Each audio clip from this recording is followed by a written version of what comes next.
Hello friends, எல்லோரும் எப்படி இருக்கீங்க? நான் உங்கள் விஜய். இன்றைக்கி உங்களுக்கு பீன்ஸ் பொரியல் செய்கிறது எப்படின்னு காட்டுறேன். இந்த பீன்ஸ் பொரியல் ரொம்ப ரொம்ப சுவையாக இருக்கும். அதே மாதிரி ரொம்ப ஈஸியாக செஞ்சிடலாம்.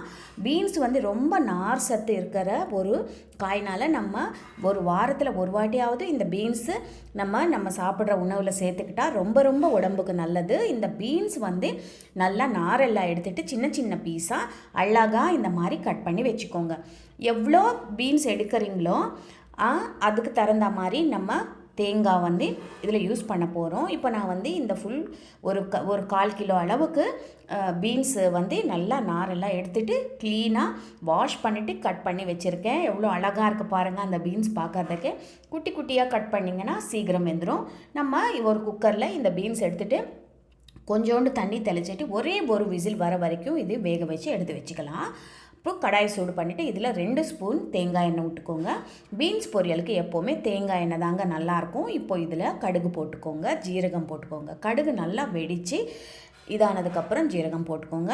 அப்புறமா 1 ஸ்பூன் கடலைப்பருப்பு. நீங்கள் வேணும்னா உளுத்தம் பருப்பு கூட போட்டுக்கலாம். கடலைப்பருப்பு ரொம்ப நல்லாயிருக்கும். 1 ஸ்பூன் கடலைப்பருப்பு போட்டிருக்கேன்.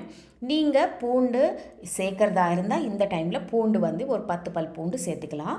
நான் இன்றைக்கி பூண்டு சேர்க்கலை, வெறும் கடலைப்பருப்பு மட்டும்தான் போட்டிருக்கேன். இப்போ இதில் ஒரு சிட்டிகை பெருங்காயத்தூள், அப்புறமா கருவேப்பிலை, 2 காஞ்ச மிளகாய். நம்ம இதில் காரத்துக்கு காஞ்ச மிளகாய் மட்டும்தாங்க போடுறோம்.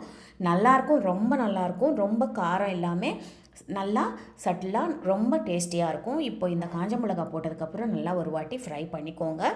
அப்புறமா இதில் நம்ம ஏற்கனவே நம்ம குக்கரில் வேக வச்சு எடுத்து வச்சுருக்கோம் இல்லையா பீன்ஸு, அது இதில் போட்டுடலாம். நல்லா வெந்திருக்கு பீன்ஸு, சூப்பராக சாஃப்டாக இருக்குது. இப்போ நம்ம இந்த எண்ணெயில் ஒரு 2-3 நிமிஷம் இந்த பீன்ஸ் வதக்கிக்கோங்க.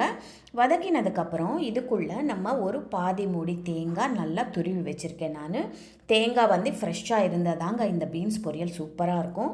நீங்கள் இந்த மாதிரி மிக்ஸ் பண்ணிவிட்டு இப்போ இதில் ருசிக்கேற்ப உப்பு போட்டுக்கோங்க. உப்பு போட்டுட்டு அப்புறமா நம்ம ஏற்கனவே துருவி வச்சுருக்கோம் இல்லையா தேங்காய், அந்த தேங்காய் இதில் போட்டுடலாம். நீங்கள் வேணும்னா இதில் பச்சை மிளகா மெலிசாக கீறிட்டு போடலாம். கொஞ்சம் காரசாரமாக வேணும்னா நீங்கள் தேங்காய், பச்சை மிளகா, இஞ்சி 3மே அரைச்சிட்டு மிக்சியில் அது கூட போடலாம். அதுவும் நல்லதாக இருக்கும். நான் வேரியேஷன்ஸ் சொல்கிறேன். ஆனால் பீன்ஸ் பொரியல் நான் இப்போ காமிச்ச மெத்தடில் செஞ்சிங்கன்னா ரொம்ப அட்டகாசமாக இருக்கும், ரொம்ப சூப்பராக இருக்கும். உப்பு போட்டதுக்கப்புறம் நம்ம நல்லா மிக்ஸ் பண்ணிட்டோம். இப்போ இதில் நான் துருவி வச்சுருக்கிற தேங்காய் போட்டுட்டேன். தேங்காய் போட்டதுக்கப்புறம் ஸ்டவ் ஆஃப் பண்ணிவிடுங்க. ஸ்டவ் ஆஃப் பண்ணிவிட்டு அந்த சூடில்வே இந்த தேங்காய் ஒரு வாட்டி நல்லா இப்படி மிக்ஸ் பண்ணிக்கோங்க. மிக்ஸ் பண்ணிட்டா நம்ம பீன்ஸ் தேங்காய் பொரியல் ரெடி ஆகிடுச்சு. கண்டிப்பாக ட்ரை பண்ணி பாருங்கள். இது ரொம்ப சுவையாக இருக்கும். அதே மாதிரி ரொம்ப ரொம்ப ஹெல்தி.